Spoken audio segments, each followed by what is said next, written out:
Approximately 20 years ago, I went to see my GP for something very simple, just a cold. He was listening to my chest and he said, "Do you know you got an irregular heartbeat?" And I said, "No, I didn't." He said, "I suggest you go and see a cardiologist as soon as possible." That I did. Cardiologist did some tests and then told me, yes, you have an irregular heartbeat, but you also have a prolapsed mitral valve. Post seeing the cardiologist, I had to have yearly checkups. And that would consist of echo scans, stress tests, blood pressure, and nearly every time it was no change. So I thought that's how it was going to be until very recently when I had a sudden decline. And I knew it was quite severe because my left chamber had swollen so much that blood was now coming out of that chamber and going into my lungs. So I knew I didn't have a choice. I had to have this operation done. What I did know, and I was very sure about, is I didn't want the traditional open heart surgery. And this was for many reasons. I will admit, partly vanity. I am a woman and I do want to be able to wear tops that perhaps are not going to show a scar. But also I had heard that it's a quicker recovery with minimally invasive. My cardiologist had recommended Professor Kofidis. And I have to say, hands down, wholeheartedly, Professor Kofidis, I knew as soon as I met him, I knew that he was the surgeon that I wanted to perform my operation. It is not a coincidence that most of the advanced heart centers in the world are utilizing a minimal invasive procedure.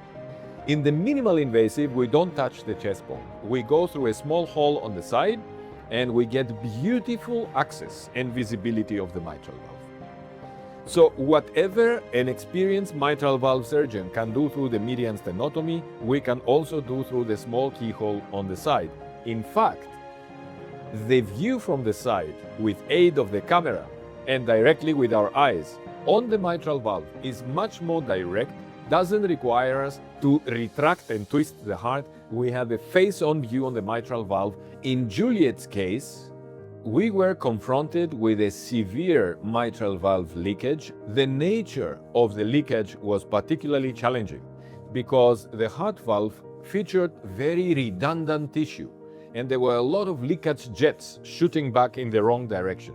So it was a very complex condition we call morbus Barlow's or Barlow's disease.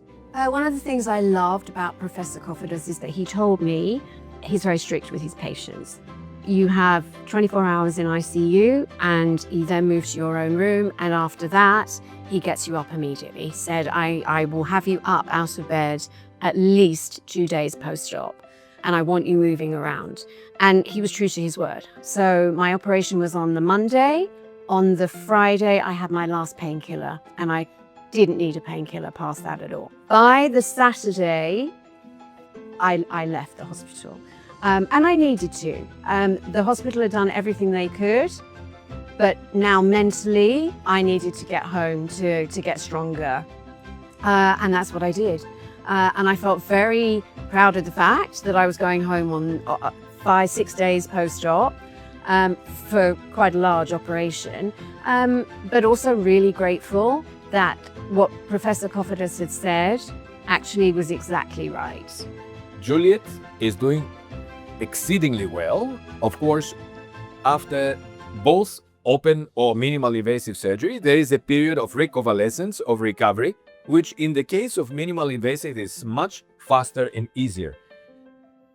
Therefore, Juliette is doing very, very well. She has been mobile for a very long time now, post-operatively and back to normal activities.